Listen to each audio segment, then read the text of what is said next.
are the New York Knicks. I'm back, rocking in New York.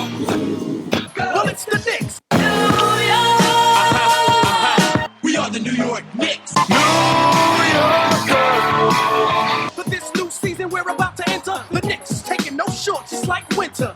New York, New York. New York be about the Knicks, huh? But the best thing about New York City is K-N-I-C-K-S. Everybody say go New York, go New York, go!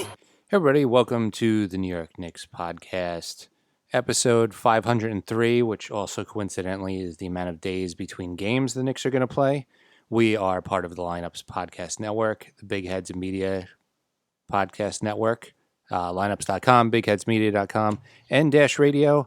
You can also go to the New York Knicks podcast.com/ticket club and use code NYKP to get 20% off an annual membership. I believe that covers everything. So now we can see how Mark's doing. How you doing, Mark? Good. Do you have to play the goodbye song already? Because that was a really long almost intro. out of time, so please keep your responses brief. Okay. All my responses will come in form of diatribes. How are you doing, Jay? Jay, why? Why? I want to ask you. So it's been, been a week since the Knicks basically announced that Tip's going to be the coach. Yeah. Every other Knicks show, everywhere else they're doing emergency episodes. They're like, this is big news. I'm like, Jay, should we do an emergency episode? And Jay's like, no. I have literally no interest in talking about this. I'm like, Jay, this is big news. This is the only news. And Jay's like, yeah, we can just wait till our next show. I'm like, it's the biggest news in Knicks next week. I Jay, mean, we're on a 2 week, every other week schedule. This is the only thing that's going to happen until like October. What's the rush? We couldn't have just done like 2 weeks in a row, then take a break from there. This is the biggest news in Knicks. You didn't want to talk about it sooner? I don't care. We got our coach. Good. This is the only thing that's going to happen between now and October. Right. And you're not excited. This is where the winning starts, Jay. Mm-hmm. They're remaking the team. Yep. We got our coach. Mm-hmm. He's our messiah. Everything's good from here, and you don't want to talk about it. I'm going to spend the whole show just going on about this point that you don't care, Jay. So he got a 5-year. It's Tom Thibodeau for people who've lived under a rock. Everyone knows, yeah, Jay. So he got a 5-year contract. So who are the Knicks going to target in 2022? I don't know. Hopefully it's a veteran coach. Maybe he'll get an unknown in 2022. Every 2 years. Hopefully he lasts 2 years, because not every Knicks coach makes the full 2 years. Ask Fizdale. Ask Hornacek. Ask Fisher. Ask Rambis. Ask pretty much every coach the Knicks have had since we started this show. So I asked Jay if we could. Well, obviously we're going to talk about Thibodeau. I think last episode we said we were going to do a top 10 Knicks best decisions since we started the show. That will be on next show. This episode is obviously concentrating on Tibbs. But right before I want to talk about Tibbs, and we'll get to it in a moment, I had one thing I want to talk about with you. Okay. Well, actually two things. Well, one, there was the news broke this week that, or maybe even last week, I don't know when the hell it broke. But every day is the apparently, same every day is the goddamn same. But apparently there was some disagreement in the front office. I guess Craig Robinson, who was the whatever there, head of player personnel or something like that. I got his job title wrong. He wanted to send players down to the G League last year or this past year or whenever the hell the season happened because he thought it was important for players to get playing time. Scott Perry thought that it was a negative to players. They would not take it well sending them to the G League and refused to send anyone to the G League. He said players are going to they're better off being around professional coaches and being around the team. How do you feel about the fact that the guy, he was vice president of player development, Craig Robinson. He's no longer in the job. How do you feel about Scott Perry, who is now our GM, being against sending guys to the G League? So he thinks it's better to have them play 0 minutes on the bench. He thinks it's better for Dennis Smith to spend 0 minutes on the bench or throw him in when he's unprepared. He thinks G League development is not good for the guys who have been here a little while. That seems bad, right? On the one hand, yes. On the one hand, it is a big demotion because a lot of teams don't. In baseball, they send guys to the minor leagues. It's not a huge deal. Basketball, they don't really do that as much. No, I but don't. When you, has there been a player that said, "Oh, that was the worst experience I've ever had," or did they get some reps and come back like kind of ready to go? the Raptors use it like this. The Spurs use it. A lot of teams do use it. Like, I think Perry should have said, "Hey, we're not trying to be like everyone else. Let's make it so the players understand that this is not a demotion. We're trying to make them better, and we're doing this because we care about their development." Like, sell that to the players. Don't just be like, "Hey, they're not going to like this. Let's not do it." Well, I can't believe Perry's still around, to be honest. Oh my god. I mean, look at them as a disaster the last few years are, and they're like, one of the two main guys in making the team a disaster the last couple of years. We gave him the sole job. Unless you believe Steve Mills was really the problem and Scott Perry had nothing to do with it.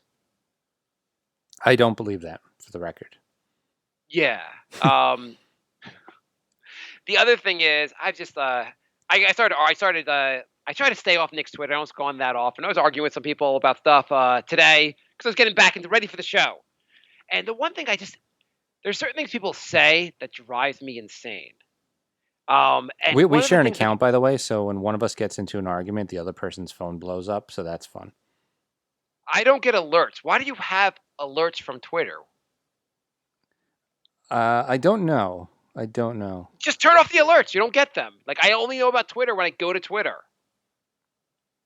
I also hope Trump has alerts, and I hope every time he sends a tweet, his phone lights on fire. Okay, so where was I going with this? So where I was going with this is there are certain things people say that drives me insane. And like they'll say they were talking like Fred VanVleet. They're like, "Hey, you know what? It's going to be an overpay if we sign him. He's never going to be worth his contract." Is anyone going to come here going to be worth their contract? Like any big signing, is it going to ever make sense? No, but on the other hand, do we want a potentially cap crippling contract as well? Right, you could say that. Well, so basically, you start engaging with the person. And it doesn't have to be Fred VanVleet, but like he's in theory, the basics on him. He's 26. He's an up and coming point guard. Shoots. He's a pretty efficient. He's like a high volume 3-point shoot. Like he seems like a winning player when you see him on Toronto. He'd be kind of the kind of guy you would want. Doesn't have to be him, but if you're going to get someone, it's going to be some guy who hopefully will be coming into their own, and you'll have to overpay for them. But the people always respond. They say, you say, well, what do you want? And they're like, well, you know what? If the right deal presents itself, I want to make smart signings. I don't understand what planet these people are living on in the sense of like the right deal presents itself. Who's coming to the Knicks and going, here, I got an amazing deal just because you're the Knicks? Or like smart signings. They're all going to be, obviously you want to make smart signings, but like, let's just live in reality here. You're going to have to overpay to get anyone you're going to get who's going to be really good. You're going to have to overpay for. Right deal presents itself. Any trade, if the guy's going to be good, the Knicks are probably going to overpay and give way too much. I think you have to play in reality. Like you have to say like a Fred VanVleet, whether you think he's the right guy, it's always going to be someone like him. And all the guys you want to trade for, people are talking about the Knicks getting Booker from Phoenix, or they're going to get who's the guy in Chicago that they're talking about these late, the point guard? Dunn? Levine? No, who's what's his name? Levine? Zach LaVine. The people are like, oh, maybe the Knicks will get Zach LaVine. If the Knicks are going to get these players, it's going to be an overpay. Maybe we shouldn't get them then. No, that's fine. You don't have to get them, but I'm like saying like you can't pretend like these teams are going to give you these players. You're not Indiana where like Phoenix just gives you TJ Warren. Yeah, okay, I get what you're saying, but I guess I'm in the boat of then just don't get them. You have to use. So do you like what the Knicks are doing, like the 1 year merit, like the round robin of like we're just going to put a different roster every year. Everyone's on a 1 year contract. Everyone's in for themselves, and you're going nowhere. No, but I don't think you can start making the bigger moves until you start drafting players that are actually good. Yeah, you got to develop a team. I agree. But isn't like your cap space kind of worthless until your team is good? But if you sign a lot of long-term contracts, then if you actually do sign a rookie that's good, when his rookie contract is up, then you might not have room to. Well, I guess you could go over the cap for that. You always go over the cap. Yeah, for you that. always And you're bird also. rights, I'm not I talking guess. about. I mean, look at Julius Randle. You took a chance on him. He probably is not worth the money, but that's the kind of person you're going to sign. Everyone's going to be flawed. No superstar is really coming here until the team is better. I think the Knicks have to stop dreaming of. The fans have to stop going these swing for the fences. Like, we're going to get Kevin Durant. Like, Giannis is going to come here. That's not going to happen. And no superstar is going to walk into, like, TJ Warren is the kind of example. Like, that's the kind of thing you really have to, like, be paying attention and, like, luck into that kind of situation. Find a guy who really, like, is in a bad situation where the team is just too stupid, don't know that they should have kept him. I feel like there's 4 of those a year. The Knicks are never involved in those trades. No, they're not. Teams are giving because the Knicks don't want to, like, the Knicks are like, our cap, like, we need the cap space flexibility. We're not going to take on bad contracts. If you don't try to take on assets, like, I don't know. The Knicks have to be smarter about how they do things. And I don't think smarter is these 1-year deal merry-go-round rosters they're going, like, for extreme flexibility for guys they're never going to sign here. Like, what is the point of having a lot of flexibility in your cap space for next year if no one's going to sign here the year after? I don't know. It's not the right players they're doing it for. I mean, Right. I get the 1-year deals for guys like Portis and, because the Knicks last year was like, who's left over? We'll give a bunch of 1-year deals. I mean, and talk about overpays. They're paying like ridiculous amount of money for Wayne Ellington or Bobby Portis because they have to spend the cap. You got to spend 90% of your cap. Mm-hmm. I don't know. Like, I think the Knicks, if you see a guy like, I think you just have to take chances that are smart chances, smart gambles. You could say, like, you know what, Randall, I thought it could be a smart gamble. We took a reasonable contract. It wasn't an unreasonable try. It may not work out. Like, in the same thing with Van Vliet. Maybe he's not worth $20 million a year, but maybe he's worth $12 million a year. But maybe he'll just help your team get better going forward. You can sign him, draft a point guard. Point guard develops under Van Vliet, and maybe like that. That's a way to have success. Can I tell you how worried I am about the point guard situation? How could you not be? I mean, anyone that's. So the rumor is that What's the rumor? Portis and Elfrid Payton are not going to get picked up, so they're gone. I mean, but who cares? They're very replaceable players. But go on. Payton was the only point guard on the team. Yeah, but he's not that like. He's not great, but he should have been a backup. He should have been the backup point guard. So now the Knicks point guard rotation is going to be whatever. It's going to be the starting point guard is going to be the rookie that they draft, which is ridiculous. Right, you should have a veteran. That's the idea. If you sign a guy like Van Vliet, or maybe you get like a Goran Dragic, just someone to play in front of him and Dragic's a little old. You get like a Van Vliet who's like a guy he could really develop under. You're not expecting this rookie to carry the goddamn team. I mean, It's weird. We're asking too much of the rookies, aren't we? Right? Absolutely. It's especially since it's not like the Knicks have been drafting LeBrons or even like. I mean, the Knicks have been drafting Anthony Bennett. No, his name's Kevin Knox. Okay, you got the name wrong. I mean, they drafting guys that aren't that great. They're not developing players. There's a lot wrong, right? That's the problem. You can't start a rookie if he's not like a really, really, really good rookie, or he's going to struggle a lot. And the Knicks are, you can start a De'Aaron Fox. You can't start a Kevin Knox. There's a bunch of point guards. We're not sure who they're going to draft. And I don't know why everyone's like assuming the Knicks will get LaMelo. The Knicks are picking like 7th or 8th probably. And do we even know if LaMelo is going to be that good? I don't know. I don't know, but it's also just like the rumors he's going top 3.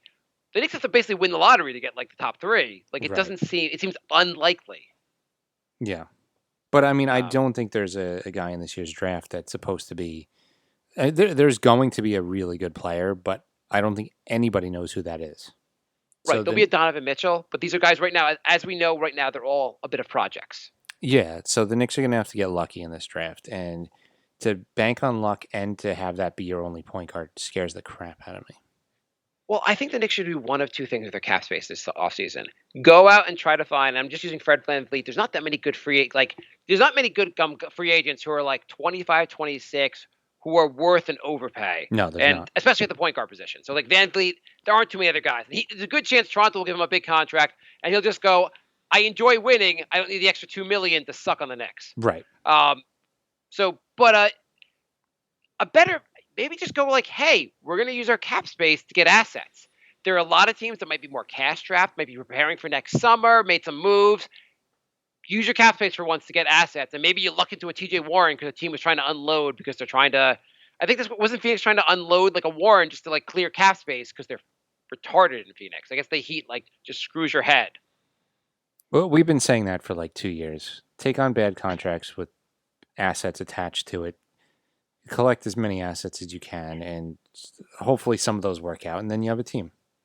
But that's the right deal is going to present yourself. You say our cap space is up for sale.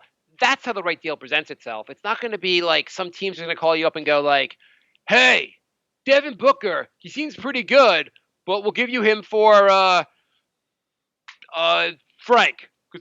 Because you know what, Frank, or we'll give you him for Knox, because Knox, he's got potential. Like, no one's going to make you Or there other strategy of, I know this guy sucked on his last 3 teams, but he's going to all of a sudden turn it around on our shit show of a franchise. And obviously you want to make smart signings, but like you try to be smart, but the smart's always going to be a gamble. I know the Tim Hardaway thing was insane. At the same time, that's the kind of move you're going to have to make. You're going to have to swing and hope like a guy like Tim Hardaway, not him in particular, comes here and then just outplays his contract. Ends up being like he's a guy you catch him right when he lights fire, like he's going to light fire. You get a James Harden, basically, that like some team is just stupid enough to unload, but you need the cap. I don't know. Anyway, let's talk about Tibbs. Okay, you want to move let's on to talk about Tibbs. Yeah. Anything else you want to add to the right deal presents itself kind of thing? No, that's all right.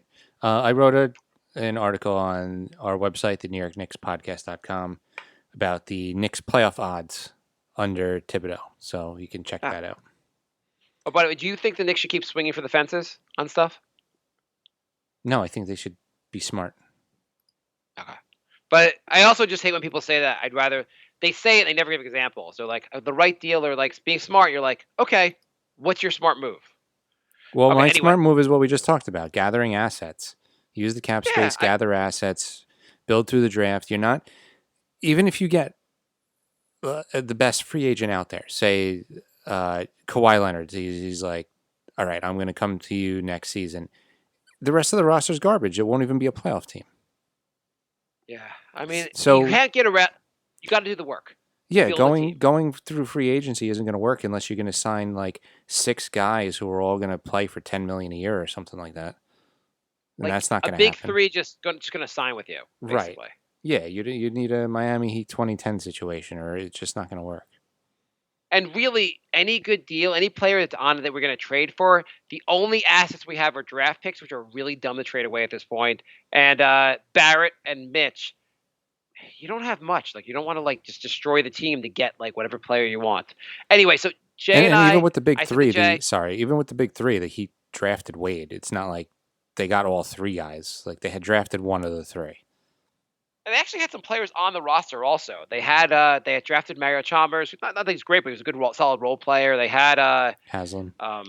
Haslam, that's what I was thinking of. They had some players on the roster. It wasn't like they had Wade. That was the biggest deal there. Yeah. But anyway, I said to Jay, just come up with 10 things about this Rambis move, positive or negative. Thibodeau? Let's just discuss. Rambis.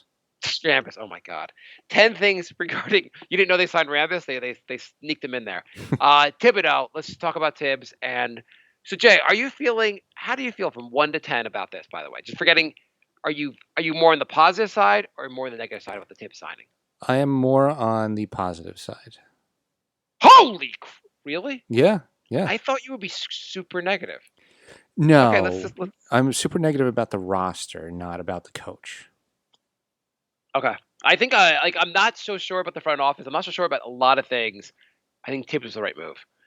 I think Atkinson was the right move, but I think Tibbs was the second best move. fair enough. There could be multiple right moves. Like Atkinson could be the right move, and Tibbs could be the right move also. Neither.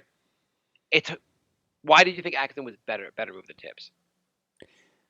I just feel like Atkinson seems like he's better with the younger players. Tibbs, I know he's really good, and reading up on him for the show, he did some things that even I wasn't aware of, but I'm not sure if his schemes are going to work now.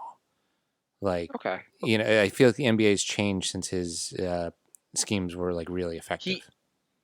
On defense, offense, he has said he wants to be more. He wants first of all, you can get an offensive coach. Second, he's said that he's made some mistakes in the past, and he's a guy that works really hard. He does. He's been a coach. His first job out of college was a coach. Yeah. Oh, really? First job out of college? Yeah. I love him. That's my first talking point, actually.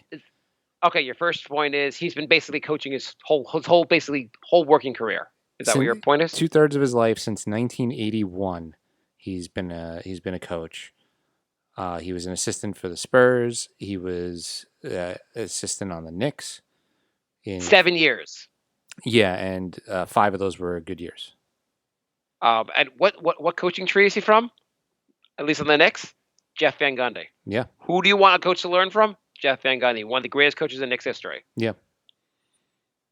It's pretty good. I'm going to take that. That's my point. That's my first point is that he coached under Jeff Van Gundy for with his Knicks 7 years. He knows New York and learned from one of the best Knicks coaches. Mm-hmm. One of the 2 Knicks finals appearances in our lifetime, he was assistant coach.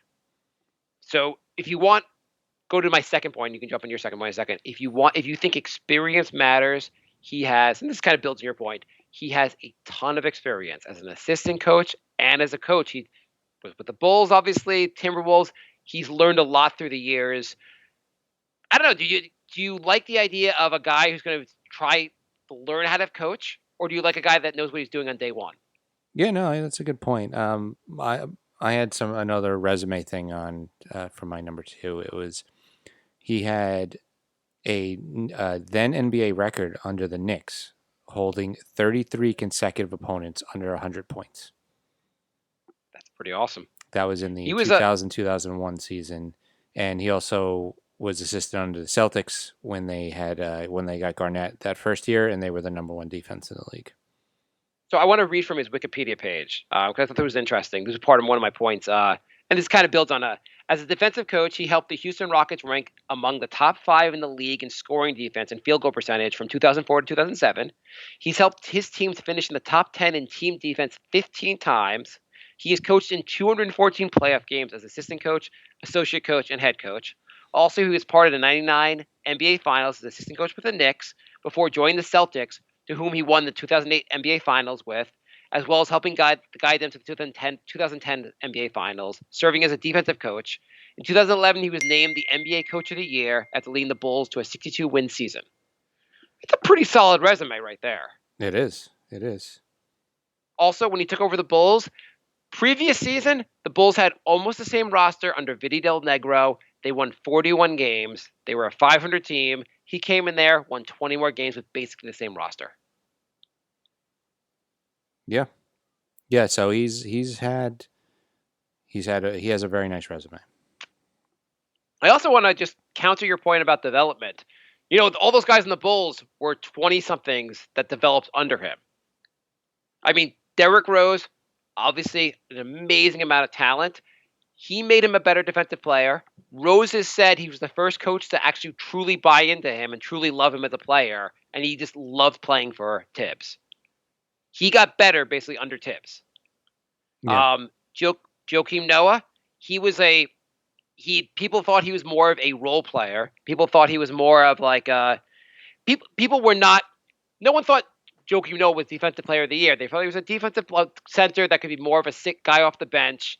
He made him a star player in the league. Mm-hmm. And then Rose got injured, and he goes, "Hey, I'm gonna make the offense go through Noah." Also, a hell of an innovation. Yeah. So these are all very positive. Also Jimmy Butler, who did he develop under? Mm-hmm. Yep. So aren't those all young players that really became good? Plus Taj Gibson, plus a bunch of other guys in the bowl. But like, there's some big names in that team who all like developed under Tibbs. Ben Gordon's only Atkinson good years were under him.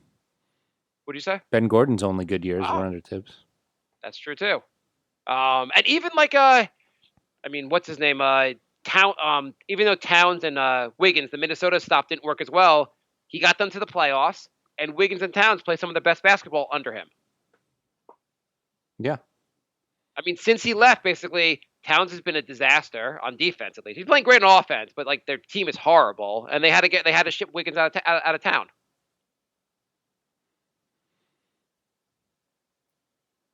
Yeah, that's true. I mean, I think that Minnesota is the only negative on his resume, and that was maybe an impossible situation. I feel like the tough situation. I mean, you need your star players to buy in, and sometimes you get them to buy in, sometimes you don't. I mean, like obviously, like D'Antoni had trouble getting like Melo to buy in. Say, I think the nice thing about the Knicks is there are no star players. So, like, everyone should buy in from day one because he's a veteran coach with a ton of experience. If the player's not buying in, or not willing to buy in, we should get rid of the player. Yeah. Like, I think in the past you've had, like, I mean, look at the guys the Knicks have gone through. They've gone through Derek Fisher, Rambis, Hornacek, Fizdale, and Miller in the last few years. Every one of those coaches, one of the questions was, are they a good coach? Can they coach? Right? Yeah. Are you asking, basically, say that's like since Woodson, basically, and Woodson was in retrospect was a bit underrated. But all these coaches, like, are you going to ask that about Tibbs? Or are you going to be like, can he coach? No, definitely not. So at least we know. I mean, Knox is learning the league. Frank is learning the league. Barrett's learning how to play. We don't need a coach that's learning with them. Yeah, agreed. Okay, so that's I think I made a bunch of points there, but generally speaking, like I like the idea of having a coach that brings a ton of experience, who at least we know like he knows what he's doing. And so your point basically is why do you think on defense the league has left him behind? On offense, not on defense. Not on defense. Okay. So just on offense, and Yeah. you think basically because why? So make your case again on offense. I just don't. I haven't seen a lot of 3-point. Well, you know what? It may not even. I might have to change that to the Knicks roster. Didn't Towns shoot more threes under him? Yeah, I was saying I didn't see a 3-point heavy offense, but Minnesota had almost no 3-point shooters. So yeah, they had to have Towns go out to the 3-point line. So maybe it wasn't so much his offensive scheme. It was just that Minnesota didn't have any outside shooters, which is also the Knicks' problem. I mean, Minnesota he was also the GM, which you should have a coach and a coach who's also the GM. So that was problematic. Yeah. And that probably may be part of the problem that everything went wrong there. Even Chicago didn't have a lot of 3-point shooters. That wasn't really his fault. He didn't make the roster. Yeah. I mean, you had a guy like Derrick Rose. You're going to build your offense around Derrick Rose at that time. Mm-hmm. Yeah. I think the fact that when Rose was injured, he still had the offense going really well he realized we could run the offense through Joakim Noah was like that was awesome coaching. Yeah. We just lost our best offensive player. I'm going to figure out another way to run this offense and run it well. Yeah, no, that's true. That's true. So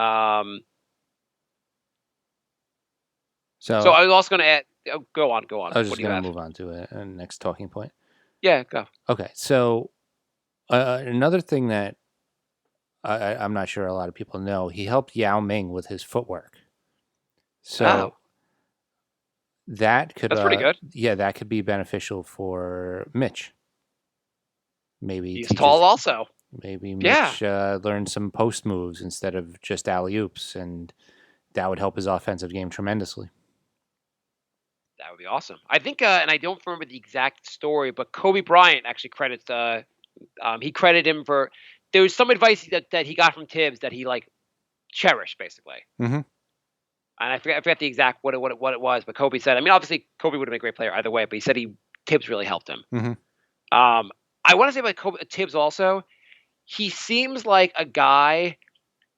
He seems like an insanely hard worker. At least that's the image I get. Is the guy is obsessed with being a good coach, Yeah. and he also will.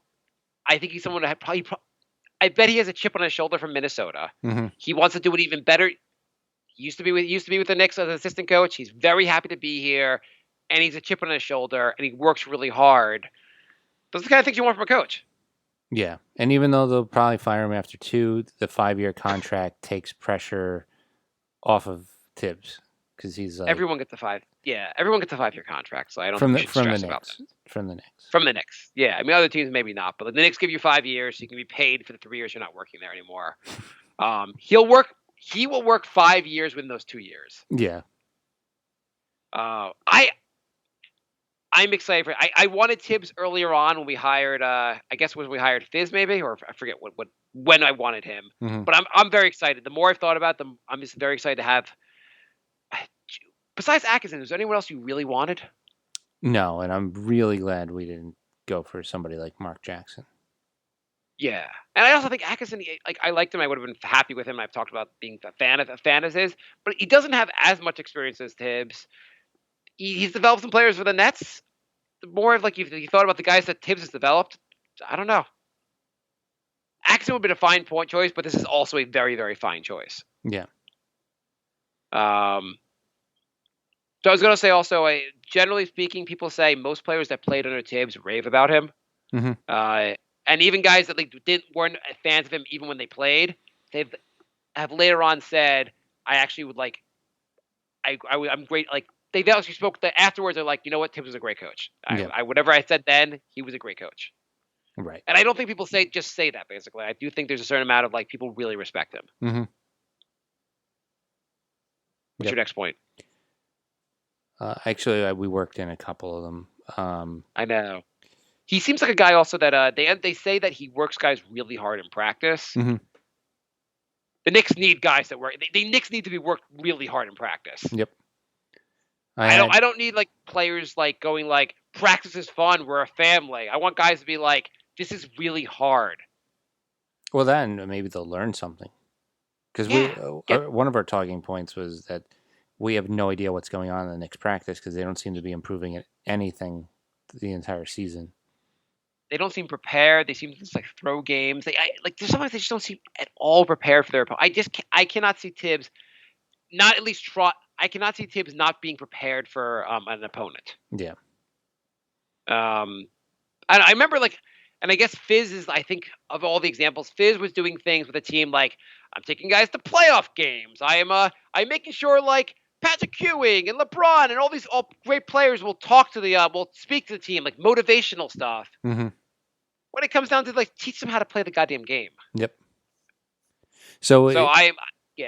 It looks like he's going to bring back Woodson, who was the last Knicks coach to make the playoffs.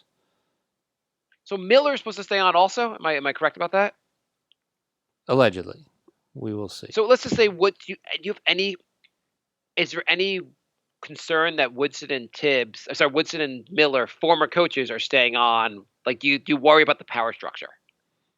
No, I think everyone knows that Tibbs is the head coach. I don't think there's going to be any question if the guy who has 42 years of coaching experience is going to be the coach.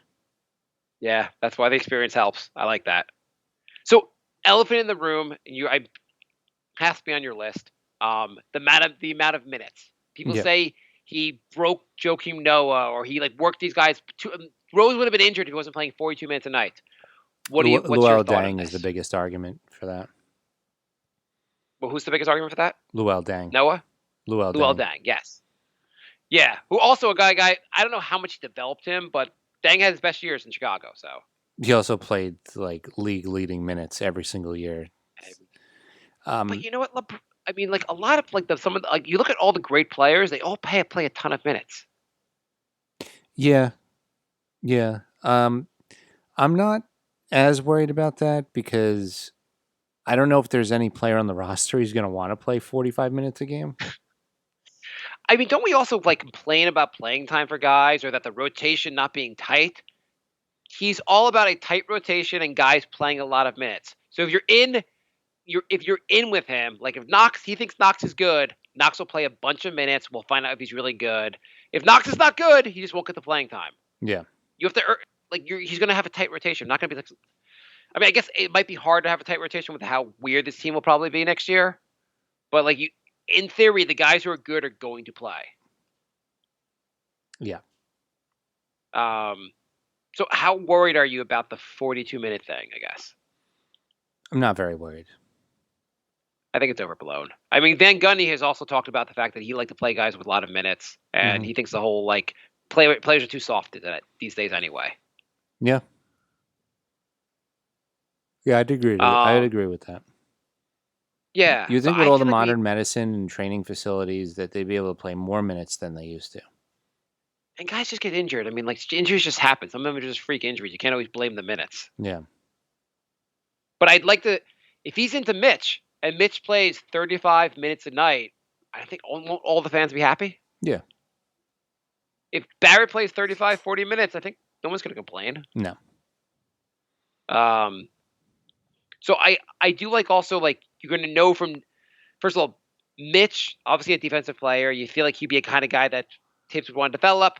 Barrett, in some ways, will be our Jimmy Butler. Jimmy Butler came in the league. He was more known for his defense, and he wasn't a great shooter. Maybe Tibbs can help make him a better. I don't know. Mm-hmm. Be kind of a wing player, but I feel like at least you'll know. Like Knox is terrible on defense. Tibbs will make sure he has a clue on defense, so maybe he can actually be a worthwhile player on the court. Yeah. What are your other concerns about Tibbs? My only other concern is that the young guys don't, like, they're divas and they just get upset with all this hard work and practice, and he kind of like loses the team. On the other hand, then you just trade all of them because right. I mean, there's not really anybody that I would say like, oh, you got to keep this guy no matter what.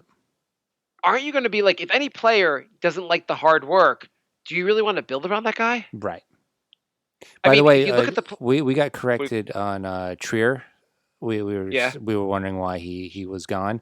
Apparently, he was a huge locker room cancer, and nobody liked him. So it made more sense. Allegedly. Yeah, allegedly. Okay. So yeah, that made a lot more sense that they got rid of him then. Okay, that makes sense then. I gotta say, like, any player, look how bad the Knicks are. No one on that team should be a diva. Right. If you're a diva on a terrible team, well, you know what? You're probably part of the reason the team's bad. Mm-hmm. And you're not willing to work hard, just leave. I want guys, like, if you think about the best players in the history of the game, what's everyone talk about? Michael Jordan, his work ethic. Kobe Bryant, his work ethic. You never hear about, like, Magic Johnson, he barely practiced. He was just good on his own. Yeah. And I know Allen Iverson ripped practice, but, like, Iverson really worked really hard. No one, I bet no one that played with him said, like, oh, this guy just wings it. Right. So I want guys who are I want guys that work insanely hard to actually make this work. I feel at least like the coach, not saying getting the best coach in the league. Any coach you're going to have that doesn't have a job is going to have some issue, whether it's lack of experience or maybe he did poorly in his previous job. But we got some guy who's, I feel from day one, we have a top 15 coach. Mm-hmm. Yeah. Is that fair to say? Yeah. We got a guy that knows what he's doing. We're no longer worried about the coach, whether it works out or not. We know the coach is the right guy. Now let's make the rest of the team work. Yeah. Look, I feel I'm pretty good. The more I've thought about the Tibbs thing, I'm a big fan of this move. Anything else we need to address with Tibbs? No, I think we touched on pretty much all my points. Yeah, I think I kind of thought the big 10 points. I guess we didn't do it quite like that, but it would be a good exercise to kind of talk it through. My last one was that this is probably the first Knicks coach hiring in a while where nobody was really laughing at the Knicks. Right, league-wide respect. Well, people were fans of the Fizdale hire.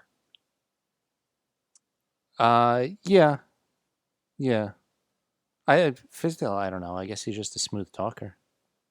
I think he's like I think he's the kind of guy that if you have a good team to begin with, he could be a guy that helps put you over the edge. Like he's a good motivational guy. Mm-hmm. But if you have a team that just needs the fundamentals, he's not your guy. Yeah. And I think with a young team, you want a guy who has a system. People have to buy into the system. He's an X's and O's guy. He's just a guy that basically will like make everyone work and make sure it like work on the fundamentals. Yeah. I mean, all the guys Derek Fisher seemed like he never really grasped how to coach with the Knicks. Rambis obviously was just there for a little while. Hornacek had some luck in Phoenix. I don't know what the hell went wrong. I mean, the whole Phil Jackson thing made it also a lot harder. Yeah, true. And Miller seemed like a pretty serious coach. The Knicks were on a 31 to 35 win pace under him, something like that. Mm-hmm. Yeah, he seemed fine. So he was fine, and you got a guy Tibbs is like a great good as Miller is. Like Tibbs is a much better version of him, so should help. Should. All right, we're running out of time, so Okay. So go quickly through the questions. We have how much do we have? 5 minutes? 10. Bry, our co-host from the Brink of Sanity show, who will actually be back this week, says, "What food from what location would you get to break quarantine, a la Lou Williams?" Who Lou Williams was caught, I guess, in a nightclub, claiming he went there for food and got had to be quarantined thereafter. So I would break quarantine. It would probably have to be like a chicken parm. Chicken parm, that's your meal? That's my meal. Chicken parm, maybe, yeah. Either over pasta or a sub. Either version. Yeah. I mean, sometimes maybe really good sushi. Mm-hmm. Good steak. Black beans. Maybe black beans. But I'd probably get that at the quarantine. Ace writes. Ace Cable. Hiya. Big fan of the show. Wanted to ask if you could redraft the 85 draft, would you still take Patrick Ewing? Although he's one of the greatest Knicks ever, Karl Malone was also in the draft. Let's start with this part. Would you take Karl Malone over Patrick Ewing? No. Why not, Jay? I don't know how good Karl Malone is without Stockton. I Think feel like fair, if I think Stockton that's was a on fair the point. Knicks, Ewing would have looked even better. Well, yes, obviously. So Karl Malone was a great player. He would have been great. He still would have been. If the Knicks had drafted him, he probably would have been a great player. Of course. I mean, they were Yeah. both absolutely great.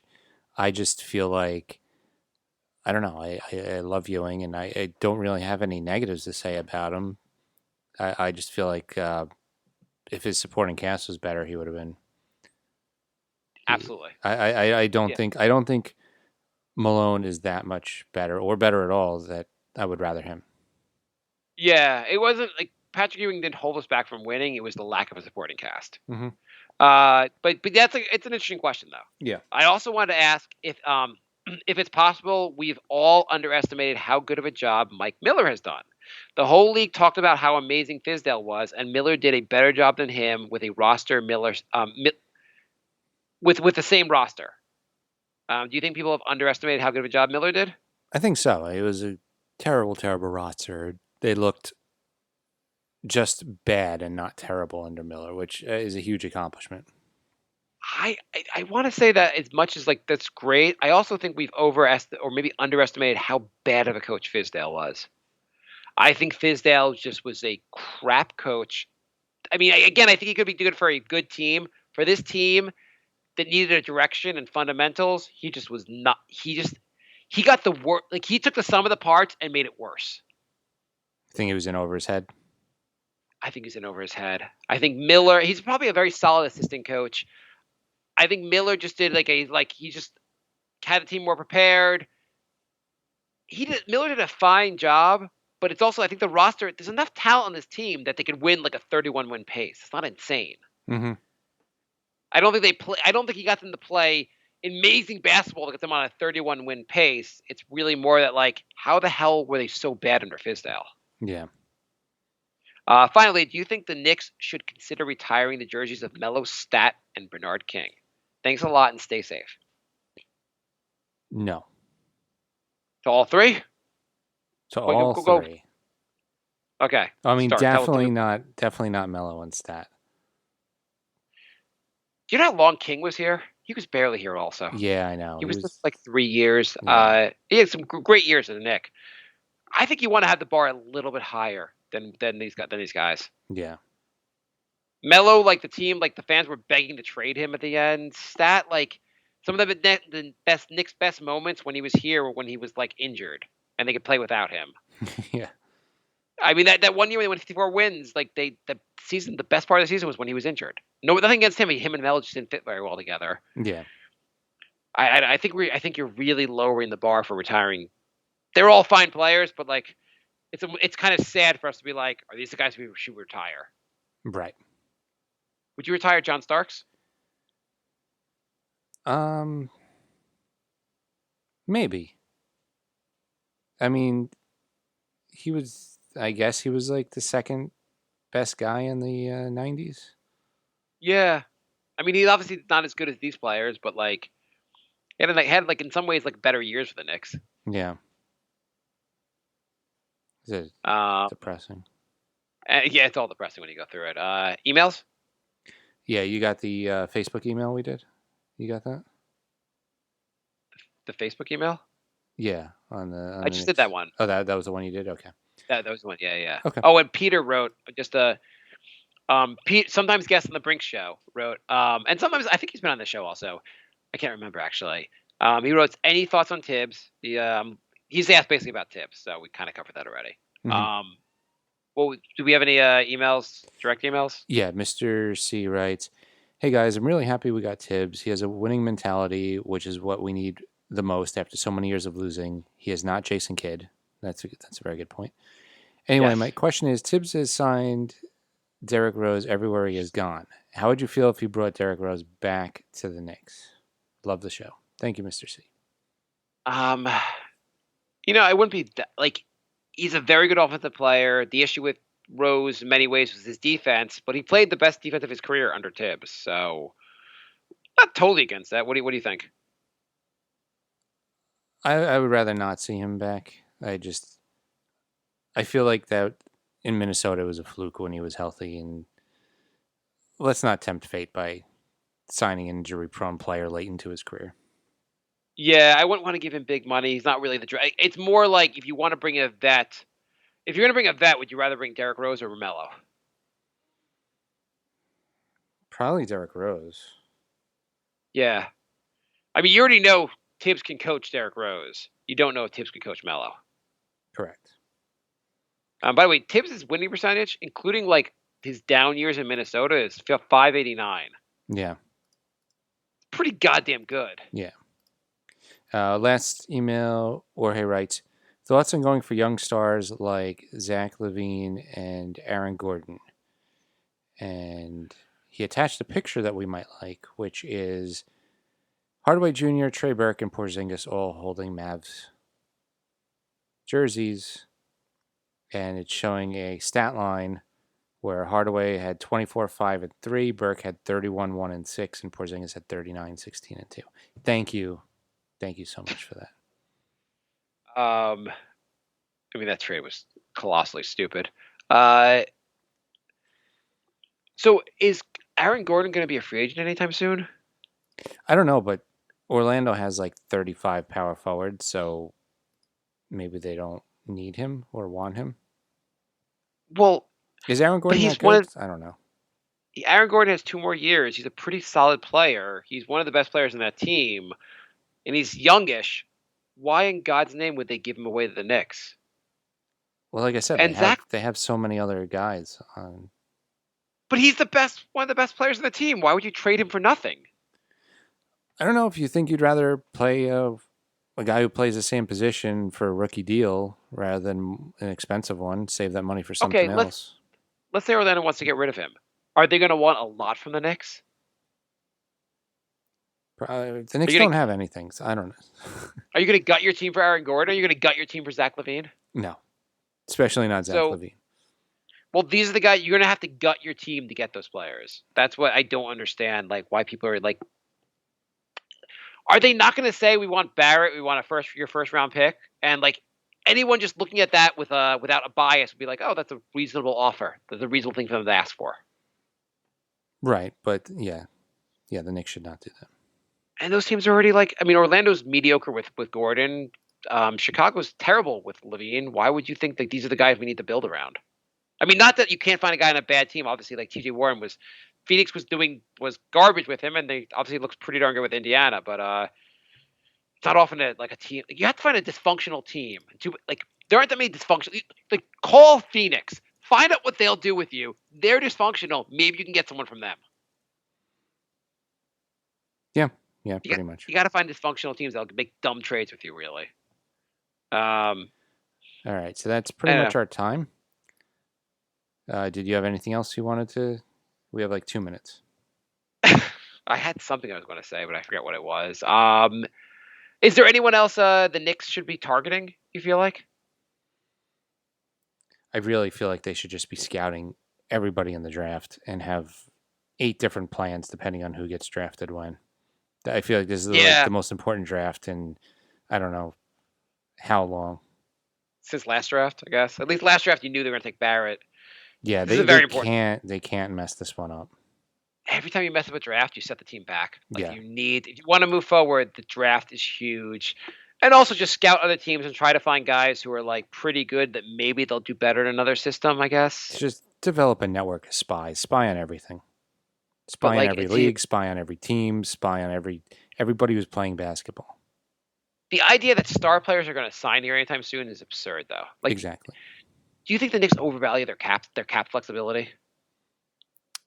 I do. I think they still think that New York is this glitzy place that everyone wants to go to, even though there's no reason to. I think like when Melo was here, we were kind of strapped with the cap, and like there was a time when we actually used more cap space.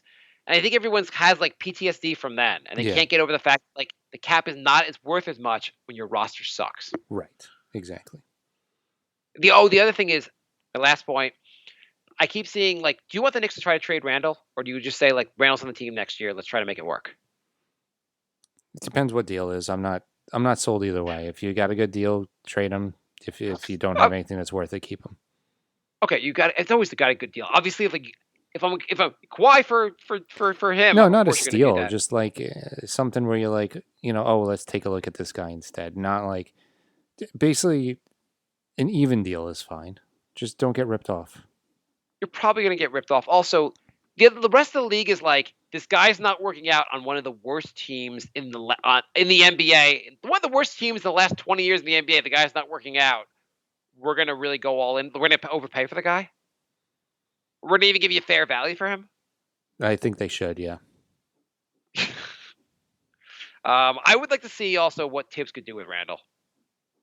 Yeah, that's fair. Talented player. Why not? Maybe a good coach could actually like make him a good player. Yeah, that's fair. Might as well to use the talented. Let's see what he can do with the talented players instead of like re-signing more Bobby Portises. Exactly. All right, we are NY Knicks Podcast on Facebook, Instagram, Twitter. The New York Knicks Podcast.com is our website. We have what's our TikTok at? TikTok is banned. We have no.